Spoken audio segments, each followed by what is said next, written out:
제가 어렸을 때 그런 그 여러 가지 경험들이 누구나 다 많이 있죠. 근데 그 신안 임자도 섬이니까 사면이 바다여서 하루 종일 비가 오는 그런 날들이 있었고, 하늘은 캄캄하고 비는 엄청나게 쏟아지고, 그 임자도 전 섬이 어디론가 떠내려가든지 아니면 물에 완전히 잠겨버릴 것 같은 그런 두려움을 경험했습니다. 장마철이 되면 많은 날들이 비가 오죠. 또 태풍이 불거나 우기가 되면 많은 곳에서 홍수가 이렇게 나고 물로 인한 사고들이 발생합니다. 그래서 사람들이 죽기도 하고 또는 건물이 무너지기도 하고 다양한 사건 사고들이 일어나죠. 세계 여러 나라에서 물로 인한 천재지변이나 사건 사고들이 많이 일어난 뉴스를 우리는 접합니다. 어렸을 때 저는 섬에서 육지로 공부하러 왔었고, 방학 때면 집에 갈 때 항상 배를 이용하는 오고 가고, 그래서 그 교통수단이 이 배를 통해서 왔다 갔다 하는데, 태풍 경보가 내리면 뭐 꼼짝 못하고 오도 가도 못하고, 어떤 날에는 태풍 경보가 배 타고 있는 중에 바람이 불기도 하고, 그래서 배가 흔들리고 굉장히 그런 뭐 토하기도 하고 다양한 그런 그 경험들이 생각이 납니다.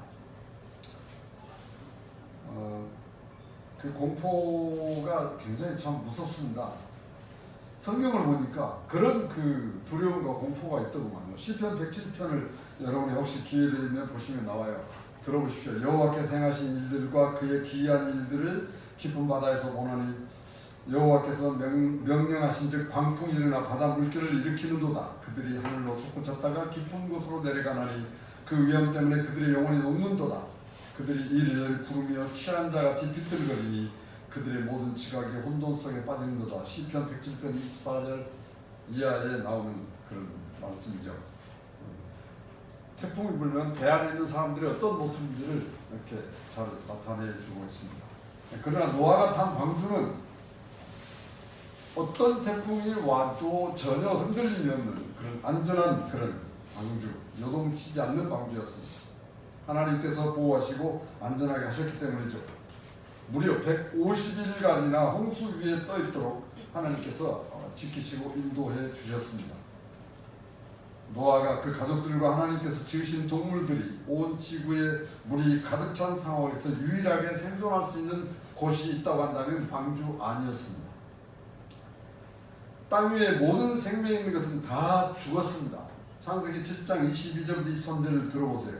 육지에 있어 그 코에 생명의 기운의 숨이 있는 것은 다 죽었더라. 지면의 모든 생물을 쓸어버리시니 곧 사람과 가축과 기는 것과 공중의 새까지라. 이들은 땅에서 쓸어버림을 당하였을 때 오직 노아와 그와 함께 방주에 있던 자들만 남았더라. 지면에 있는 모든 피조물들을 다 쓸어버렸다고 하십니다. 이러한 일은 사람의 타락과 악한 것과 부패한 것을 모두 정리해 버리시는 하나님의 계획, 하나님의 뜻이었습니다. 하나님께서 작정하신 대로 방주 밖에 있는 모든 것들은 다 쓸어버리셨습니다. 그래서 그 표현을 말씀하시기를 다 죽었더라 라고 말씀하세요. 이것은 하나님의 심판입니다. 하나님의 심판은 죄악이 세상에 가득함으로 시작되었습니다. 사람의 마음의 생각과 사람의 모든 계획이 항상 악한 것을 보시고라고 성경에 표현하시죠. 창세기 6장 6, 7절을 한번 들어보세요. 땅 위에 사람 지으셨음을 한탄하사 마음에 근심하시고 이르시되 내가 창조한 사람을 내가 지면에서 쓸어버리되 사람으로부터 가축과 기는 것과 공중의 새까지 그리하리니 이는 내가 그것들을 지었음을 한탄함이니라 하시니라. 이 말씀을 이루시는 말씀이 창세기 7장과 8장입니다. 하나님의 심판은 이후에도 창세기 11장에서 바벨탑을 쌓을 때도 있었고, 창세기 19장에서 소돔 고모라의 사건을 이제 우리가 보게 될 텐데 거기에서도 하나님의 심판이 이루어집니다. 그런데 하나님의 심판이 의로운 자들에게는 해당이 없습니다. 의로운 자들, 하나님의 은혜 아래 있는 자들에게는 심판이 해당되지 않음을 보여주죠. 노아를 비롯해서 아브라함이나 모든 의로운 자들은 심판에 이르지 않았습니다. 하나님께서는 앞으로 모든 인류에게 심판주로 예수 그리스도를 보내십니다. 누구나 심판대 앞에 서겠지만 하나님의 자녀가 된 사람들은 영생의 나라에 가기 위한 심판이 되겠습니다. 그러나 예수 없는 자들은, 즉 거듭나지 못한 자들은 영원한 지옥으로 가기 위한 심판이 되게 됩니다. 우리가 의롭게 될 수 있는 유일한 방법은 예수 그리스도의 보혈에 의해 죄사함 받고 우리의 모든 것들이 깨끗이 씻겨지고 거듭난 상태를 말합니다. 하나님은 아들 예수님을 보내주셔서 우리를 의롭게 하셨습니다. 그래서 믿음으로 의롭게 되는 말씀을 성취하셨죠. 로마서 5장 1절에 그러므로 우리가 믿음으로 의롭다 하심을 받았으니 우리 주 예수 그리스도로 말미암아 하나님과 화평을 누리자. 갈라디아 2장 26절에서는 이렇게 말씀하십니다. 사람이 의롭게 되는 것은 율법의 행위로 말미암지 아니하고 오직 예수 그리스도를 믿음으로 말미암는 줄 아는 고로, 그렇게 말씀했습니다. 하나님께서 이렇게 창조하신 땅과 피조물을 다시 새롭게 하십니다. 하나님께서 노아와 정결한 짐승과 부정한 짐승과 또 공중의 새까지 기는 것, 모든 그런 것들을 선별을 해서 방주 안으로 들어보내셨던 사실을 여러분이 들으셨어요. 노아는 하나님께서 명하신 모든 것들을 다 그대로 순종했습니다. 그리고 하나님께서 창세기 7장 16절에 보시면 문을 닫으시죠. 하나님이 방주의 문을 밖에서 닫으십니다. 이것은 하나님의 주권을 나타내죠. 홍수가 시작되었고 방주 밖에 있는 사람들은 홍수로 말미암아 방주 안으로 들어가려고 했겠죠. 그러나 들어갈 수 없었던 것은 하나님이 그 문을 닫아버리셨기 때문입니다. 이 문은 예수님을 비유로 나타내는 것을 저는 생각해 보았고, 또 예수님께서 자신의 양의 문이라고 요한복음 10장 7절에서 말씀하셨습니다. 이렇게 예수님을 비유한 문과 교회를 비유한 방주교회에 있을 때에 어떤 홍수가 와도 안전하다는 것을 우리에게 알게 하십니다. 우주 만물의 모든 피조물을 다스리고 주관하는 하나님께서 홍수를 일으키시고 때가 되었을 때에 비를 그치게 하십니다. 창세기 8장 1절 2절을 우리 함께 보시겠습니다. 창세기 8장 1절 2절입니다. 시작. 하나님이 노아와 그와 함께 방주에 있는 모든 들짐승과 가축을 기억하사 하나님이 바람을 땅에 불게 하시니 물이 줄어들었고 깊음의 샘과 하늘의 창문이 닫히고 하늘에서 비가 그치네.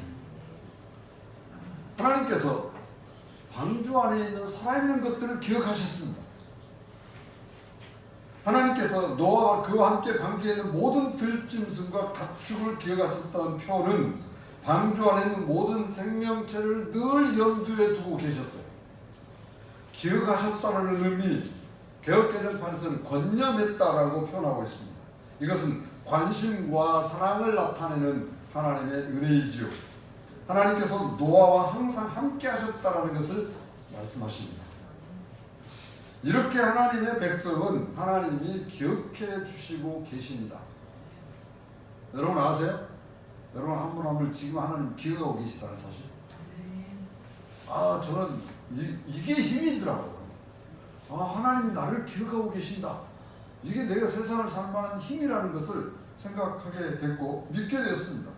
이렇게 하나님의 백성은 하나님이 지키시고 인도하시고 하나님이 책임지십니다. 느헤미야는 하나님께서 기억하여 주시기를 구합니다. 바벨론 포로 생활을 마치고 예루살렘에 와서 대적과 또는 환난과 권고 속에 하나님의 기억해 주심으로 성벽을 건축하고 이런 다양한 일을 진행하게 하나님이 하시죠. 느헤미야 5장 19절을 보시면 내 하나님이여 내가 이 백성을 위하여 행한 모든 일을 기억하사 내게 은혜를 베푸시옵소서. 창세기 19장 29절에서 하나님이 그 지역의 성을 멸하실 때에 곧 롯이 거주하는 성을 엎으실 때에 하나님이 아브라함을 생각하사 롯을 그 엎으시는 중에 내보내셨더라. 소돔 고모라를 싹쓸이 하려고 하셨는데 아브라함의 조카 롯이 생각이 나서 하나님이 그래서 구출을 해줘. 창세기 20장 30장 22절에서 하나님께서 라헬을 생각하셨다는 의미도 사실 같은 것입니다. 오늘도 하나님께서 우리를 기억하여 주시고 생각하여 주심으로 이렇게 우리가 살고 있습니다. 하나님께서 우리를 기억하실 근거가 있습니다. 왜 하나님 나를 기억하시는가? 왜 하나님 여러분 한 분 한 분을 기억하고 지금 계시고 생각해 주시는가? 그 근거가 뭐라고 생각하십니까? 하나님께서 그 아들 예수 그리스도를 이 세상에 보내신 사건이죠. 예수님은 우리에게 하나님의 은혜를 가져오게 하시는 근거가 되십니다. 하나님이 우리를 기억하시고 우리를 지키시고 돌보시는 것은 하나님의 외아들 예수 그리스도가 여러분을 구원하셨기 때문입니다. 예수님 자신이 희생하시고 우리가 그 자리에 하나님의 아들의 자리에 위치에 있게 하신 하나님의 은혜가 되는 것이죠. 하나님께서 방주에 있는 노아와 그 가족들과 생물들을 그대로 두지 않으시고 살리시기 위해서 비를 그치게 하셨습니다. 하늘과 땅에 물을 터뜨리신 하나님께서 다시 그걸 닫으시는 것은 일도 아니죠. 창세기 8장 2절에 이 사실을 나타내시고 하나님께서 비를 그치게 하셨습니다. 바람을 땅에 불게 하셔서 물이 줄어들게 하셨고 물이 땅에서 물러가고 점점 줄어들어 150일이 지난 후에 7째 달 11일 날에 방주가 아라랏산에 머물렀습니다. 하나님께서 홍수를 다 정리하시는 초자연적인 역사를 일으키시는 분이시죠. 10째 달이 지나 산봉우리가 보였고 40일 더 지난 후에 노아는 까마귀를 내보냅니다. 그리고 까마귀는 땅이 마르기까지 날아 왕래했습니다. 그리고 이어 뭘 내보내죠? 비둘기를 내보냅니다. 그것은 땅의 상황을 알기 위한 하나님이 주신 지혜죠. 아직 땅에 물이 있어서 비둘기는 다시 방주로 돌아왔고 그 7일이 지난 후에 다시 비둘기를 내보냈을 때에 비둘기가 노아에게 돌아왔습니다. 창세기 8장 11, 12절을 함께 보시죠. 창세기 8장 11, 12절을 같이 보시겠습니다. 시작. 저녁 때에 비둘기가 그에게로 돌아왔는데 그 입에 감람나무 새 잎사귀가 있는지라. 이에 노아가 땅에 물이 줄어든 줄 알았으며 또 7일을 기다려 비둘기를 내놓음에 다시는 그에게로 돌아오지 아니하였더라. 이렇게 비둘기는 땅의 상황을 노아에게 알려주는 그런 일을 했습니다. 구약에서 비둘기는 하나님께 제물을 드릴 때에 사용되기도 했습니다. 레위기 1장 14절에 만일 여호와께 드리는 예물이 새 번제이면 산비둘기나 집비둘기 새끼로 예물을 드릴 것이요. 시편이나 아가서를 보시면 비둘기는 아름다움을 표현하는 상징물로 나타납니다. 신약 성경에서도 비둘기는 하나님의 도구로 사용됩니다. 마가복음 1장 10절이나 누가복음 3장 22절에서 그리고 마태 3장 16절에서 예수께서 침례를 받으시고 곧 물에서 올라오실 때 하늘이 열리고 하나님의 성령이 비둘기같이 내려 자기 위에 임하심을 보시더니 그랬습니다. 예수님께서 침례를 받으시고 물 위로 올라오실 때 하늘이 열리고 성령이 비둘기 같은 모양으로 내려오셨다. 그 말이죠. 마태복음 10장 16절에서 예수님이 70인의 제자를 파송하시면서 당부를 하십니다. 보라, 내가 너희를 보내면 양을 이리 가운데 보냄 같도다. 그러므로 너희는 뱀같이 지혜롭고 비둘기같이 순결하라. 우리 그리스도인의 삶의 그 순결함이 비둘기로 비유로 나타나고 있는 것을 보여주시죠. 또 예수님께서 유대인의 가난한 이들이 드리는 비둘기를 결례를 따라 드리도록 했습니다. 누가복음 2장 24절에서 또 주의 율법에 말씀하신 대로 산비둘기나 한 쌍이나 혹은 어린 집비둘기 둘로 제사를 함이더라라고 나타내고 있습니다. 하나님께서 노아에게 비둘기를 통해서 홍수가 그치고 땅에 물이 그치기 시작했다라는 것을 알려주시고 계세요. 비둘기를 내보낸 후 더 이상 돌아오지 않았습니다. 이제 노아는 하나님께서 계획하신 대로 방주의 문을 열고 나왔습니다. 자, 창세기 8장 13, 14절을 같이 보겠습니다. 창세기 8장 13, 14절입니다. 시작. 601년 첫째 달 곧 그 달 초하룻날에 땅 위에서 물이 거친지라 노아가 방주 뚜껑을 제치고 본즉 지면에서 물이 거쳤더니 둘째 달 20일의 날에 땅이 말랐더라. 노아가 땅에 물이 다 마른 것을 알았을 때 나이는 601세 되던 해 1월 1일이었습니다. 이때는 홍수가 시작된 지 314일 만에 일이 되고요. 거의 1년을 방주 안에서 보냈습니다. 거의 1년 가까이를 방주 안에서 여러분 보내는 그 일이 쉬웠겠습니까? 여러분 같으면 어떻겠습니까? 거기서 컴퓨터 하죠. 거기 인터넷 하면 되잖아요. 오늘은 휴대폰 문자 날리고 그러니까 전혀 아무것도 없는 그런 상황에서 한번 생각을 해보세요. 우리가 생각하는 것보다 더 힘들고 더 어려운 그런 방주 생활이었을 것이라고 생각하죠. 지루한 날이 계속되고 여러 가지 일들이 방주의 삶을, 근데 아마 그 가축들이나 부정한 짐승들, 정결한 짐승들 다 여기 있으니까 그거 뭐 다 소대변 다 했을 거고요. 쉬운 건 아니었을 거라고 생각이 듭니다. 방주 안에 사는 삶이 노아의 자신의 힘으로 여러분 되는 것이었겠습니까? 노아가 무슨 어떤 강한 힘이 있어가지고 여러분 살았겠습니까? 그것은 틀림없이 믿음에 의한 삶이었고 하나님께서 노아에게 지혜를 주시고 그걸 잘 견딜 수 있도록 힘을 주셔서 노아가 방주에서 1년 가까이 살아왔던 것이지 노아 인간의 힘으로 안 되는 일이라는 것을 우리는 알아야 됩니다. 그런 삶이 무엇이냐? 그 히브리서 기자는 노아를 말할 때 히브리 11장에서 그렇게 기록을 하죠. 믿음으로 노아는 그런다. 믿음으로 살았다는 것은 하나님께 노아에게 하신 약속을 믿고 사는 삶이었습니다.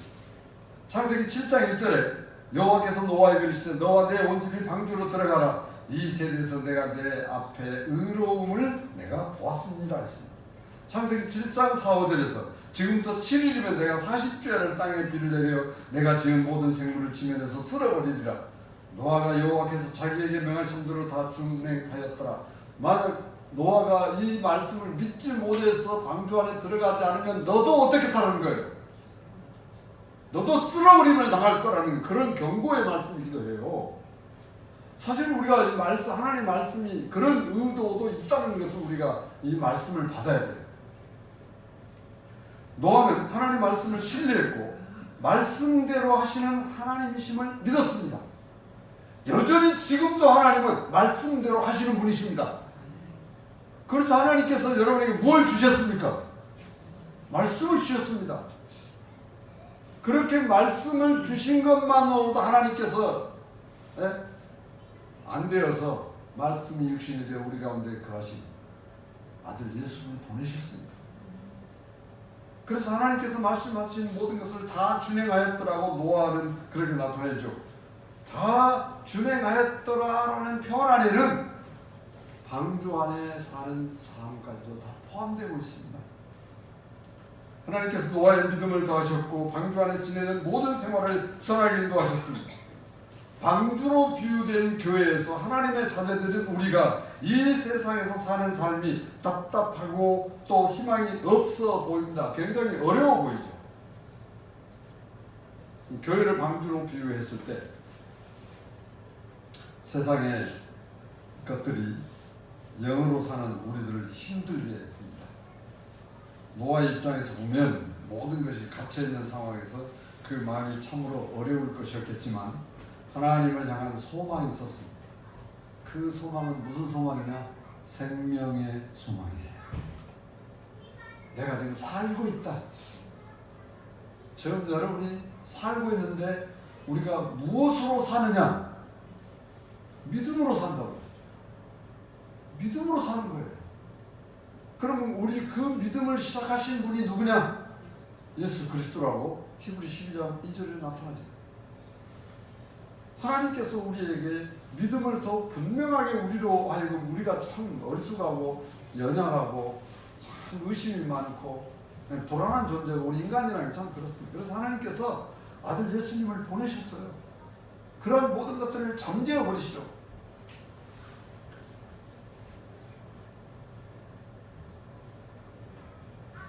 홍수가 그치면 새로운 세상에서 살게 하시는 하나님의 약속을 믿고 인내하는 노아를 한번 생각해 보십시오. 이렇게 믿음은 인내가 포함됩니다.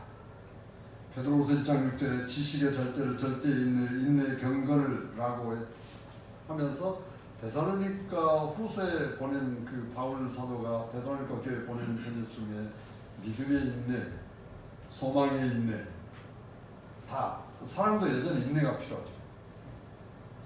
믿음에서 계속 연결되는 그리스도인의 삶의 덕목에서 인내를 뺄 수 없습니다. 이러한 노아의 인내는 하나님이 주신 것이고 하나님께서 노아에게 인내하게 하셨습니다. 하나님께서 노아에게 명령하십니다. 자, 창세기 8장 15, 19절을 함께 같이 보실까요? 15절부터 19절입니다. 같이 보시겠습니다. 시작. 하나님이 노아에게 말씀하여 이르시되 너는 내 아내와 내 아들들과 내 며느리들과 함께 방주에서 나오고 너와 함께한 모든 혈육 있는 생물 곧 새와 가축과 땅에 기는 모든 것을 다 이끌어내라. 이것들이 땅에서 생육하고 땅에서 번성하리라 하시매 노아가 그 아들들과 그의 아내와 그 며느리들과 함께 나왔고 땅의 모든 동물 곧 모든 짐승과 모든 기는 것과 모든 새도 그 종류대로 방주에서 나왔더라. 하나님께서 노아에게 말씀하시는 사실 이 말씀은요 창세기 1장 28절을 이루어 가시는 거예요. 하나님이 그들에게 복을 주시며 하나님이 그들에게 이르시되 생육하고 번성하여 땅에 충만하라. 땅을 정복하라. 바다의 물고기와 하늘의 새와 땅에 움직이는 모든 생물을 다스리라 하시니라. 아담과 하와에게 하나님께서 하셨던 말씀이잖아요. 하나님께서 아담과 하와를 통해 이루시는 것을 그 아담과 하와가 이루지 못함으로 그걸 다시 시작하시는 거예요. 하나님께서 노아를 통해 이루시는 놀라운 모습을 우리가 여기서 발견합니다. 하나님의 말씀은 틀림없이 이루시는 분이시다.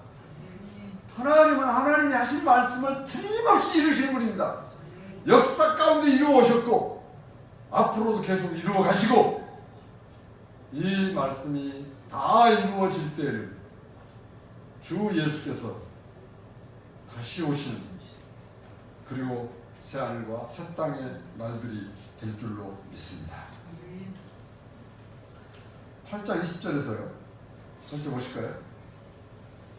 시작. 노아가 여호와께 제단을 쌓고 모든 정결한 짐승과 모든 정결한 새 중에서 제물을 취하여 번제로 제단에 드렸더니 하나님께서 노아를 통해서 방주 이제 문을 열고 나오게 하시고 노아가 이 사실을 경험하고 바로 하나님께 예배합니다. 하나님께 제단을 쌓는 즉 예배하는 노아는 하나님께서 하신 모든 일을 통해서 하나님을 찬양하며 하나님께 영광을 돌리며 저는 개인적으로 그렇게 생각이 들어요. 우선 내가 살았다는 사실에 문 열고 나와 보니까 그냥 황당하잖아요. 아무것도 없잖아요. 얼마나 감사하겠어요. 감사하지 않을 수가 없는 거죠. 이렇게 하나님이 창조를 다시 시작하시죠. 하나님께서 노아의 제단을 이렇게 예배를 받으시고 21절 22절을 함께 보시겠습니다. 8장 21절 22절 여호와께서 그 향기를 받으시고 그 중심에 이르시되 내가 다시는 사람으로 말미암아 땅을 저주하지 아니하리니 이는 사람의 마음에 계획하는 바가 어려서 악합니다. 내가 전에 행한 것 같이 모든 생물을 다시 멸하지 아니하리니 땅에 있을 동물에는 심음과 거둠과 추위와 더위와 여름과 겨울과 낮과 밤이 쉬지 아니하리라. 창세기에 나와 1장에 나와 있던 일들을 하나님 그대로 또 계속 진행해 가십니다. 하나님께서 더 이상 사람으로 인해서 땅을 저주하지 않겠다고 하십니다. 홍수로 땅에 심판을 하셨던 것은 사람의 마음에 계획하는 바가 어려서부터 악함이기 때문에 그 악함을 제거하시기 위함이었습니다. 하나님께서 사람들에게 심고 거두게해서 아담에게 하셨던 일을 계속하게 하십니다. 밤과 낮이 진행되고 또 사계절이 계속되게 하시는 하나님의 그 역사를 창조의 모습을 우리도 지금 같이 그때와 동일하게 이루어져 가고 진행되고 있는 것을 보여주죠. 하나님께서 노아의 제단을 받으신 것은 노아와 약속하신 것을 이루실 일입니다. 그리고 하나님께서 홍수를 통해서 죄와 악을 그대로 두지 않으심도 나타내시고, 그럼에도 불구하고 여전히 사람은 죄 아래 또 악을 진행하고 있습니다. 그렇게 될 수밖에 없었던 선악과를 따먹은 그 열매죠, 결과죠. 그래서 노아의 사역을 통해서 하나님이 우리 사람의 이런 문제들을 깨끗이 해결해 버리실 일을 보여주고 계시는 거예요. 예수 그리스도를 보내신, 오실 것을 드러내신 예수님이 오셔서 죄와 악으로 사는 인생을 구원하시려고 하시는 게 하나님의 뜻입니다. 노아의 중요한 사역은 무엇입니까? 구원이었습니다. 그 집을 구원하는 도구로 이 땅에 필요한 정결한 짐승과 부정한 짐승을 하나님께서 구원했습니다. 하나님께서 이러한 노아를 통하여 사람이 의로워야 함을 드러내십니다. 사람이 의롭게 되면 믿음으로만 되어진다는 것을 보여주고 계세요. 노아는 세상을 정죄하고 믿음을 따르는 의의 상속자가 되었습니다. 이런 의의 상속자가 우리에게 오셨습니다. 노아는 바로 이러한 믿음에 의한 의의 상속자의 모형입니다. 노아를 통해서 하나님께서는 예수 그리스도가 이 세상의 구원자로 오실 것을 나타내십니다. 믿음의 사람들은 믿음으로 이 사실을 믿습니다. 믿음으로 의의 상속자가 되게 하신 하나님의 뜻이에요. 창세기 6장 9절에서 노아는 의인이요 당대의 완전한 자라, 그는 하나님과 동행하였으며, 누구를 나타냅니까? 우리가 오늘 이 사는 세대에 이렇게 의인이고 당대의 완전한 자고 하나님과 동행했던 사람이 누구이겠습니까? 예수 그리스도이십니다. 그 예수님이 여러분의 마음 중심에 왕으로 계시고, 여러분의 생의 모든 것을 주관하시고, 여러분과 함께 하시고, 그 예수가 지금 우리가 사는 이 세대 속에서 나의 주인이요 나의 모든 것 되시고 나의 시작이 되시고 나를 완성하시는 분이시다. 예수 그리스도. 그리스도를 그렇게 알고 또 알고 알아지면 하나님이 우리를 의인으로 보아 주십니다. 하나님이 여러분을 당대의 완전한 자로 여겨 주십니다. 하나님이 우리와 함께 하시지 않습니까? 얼마나 많이 하나님께서 우리와 함께 하신다고, 예수께서 함께 하신다고 약속하십니까? 창세기 8장 17절에서 하나님께서 이 모든 생명체를 다 이끌어내라. 어디에서? 방주에서. 이제 홍수가 끝난 새로운 세상이 된 것이죠. 그들이 퍼져야 되잖아요. 하나님의 새로운 창조의 방법이십니다. 하나님께서 이들을 하여금 생육하고 번성하게 하셨습니다. 여전히 지금도 생육하고 번성하게 하시는 분은 하나님이십니다. 이 지구상의 모든 존재하는 생명체들을 생육하고 번성하게 하신 분은 하나님이십니다. 하나님 말씀대로 다 준행한 노아는 방주 안의 모든 생명체를 다 이끌어냈습니다. 이러한 순종을 통해서 하나님께서는 하나님의 일을 이루어 가십니다. 지금도 하나님께서는 하나님께 순종하는 영혼들을 통해서 하나님의 일을 이루어 가십니다. 하나님의 말씀은 오늘 또 우리 심령 안에 있는 모든 문제나 힘든 것을 다 이끌어내게 하시죠. 참 하나님의 말씀이 놀랍습니다. 하나님의 말씀이 내 중심에서 묵상되어지고 깨달아지고 알아지고 내 영이 정말 그 말씀으로 채워지고 알아지고 깨달아지면요, 내 안에 있는 여러 가지 시기 질투 더러운 여러 가지가 다 나와진단 말이죠. 아, 하나님의 말씀이, 그 말씀이 육신되어 우리 가운데 오신 예수께서 우리의 영을 정결하게 하시네요. 예수님이 내 영을 깨끗하게 하시네요. 하나님의 말씀이 내 마음에 있다면 어떤 문제나 힘든 것도 다 이끌어내게 하셔서 하나님께서 그것을 해결해 주심을 보여주십니다. 이러한 일을 위해서 예수님이 오셨습니다. 예수님만이 우리 속에 있는 것을 다 이끌어내셔서 해결하시는 분이십니다. 예수님만이 내 안에 있는, 그래서 방주에 있는 모든 것이 다 나와야 돼. 그래야 성경을 번성할 수 있어요. 내 안에 감추어두고 있어 어떤 문제를 가지고 있다면 그것이 나중에 굉장히 아주 어려움을 줄 수 있어요. 예수님이 오셔서 내 안에 있는 모든 것을 다 청소해 버리시고. 그럼 예수님이 그러셨잖아요. 사람 입으로 들어가는 게 사람 더럽게 하는 것이 아니라 사람 속에 있는 것이 나오는 게 사람 더럽게 하는 것. 그래서 그걸 나와야 돼. 다 이끌어내시는 분 예수님이십니다. 예수님이 우리의 마음의 주인이요 왕으로 계시면, 나의 모든 것으로 존재하시면 다른 어떤 것들이 거기에 있을 수가 없어요. 예수님만이 우리의 모든 것을 다 이끌어내게 하시는 분이십니다. 오늘 또 주 예수께서 여러분의 심령 속에 있는 모든 것들을 다 이끌어내게 하셔서 깨끗하게 하셔서 우리로 하여금 정결한 하나님의 자녀로 부르심에 합당한 자로 살게 해 주실 줄 믿습니다.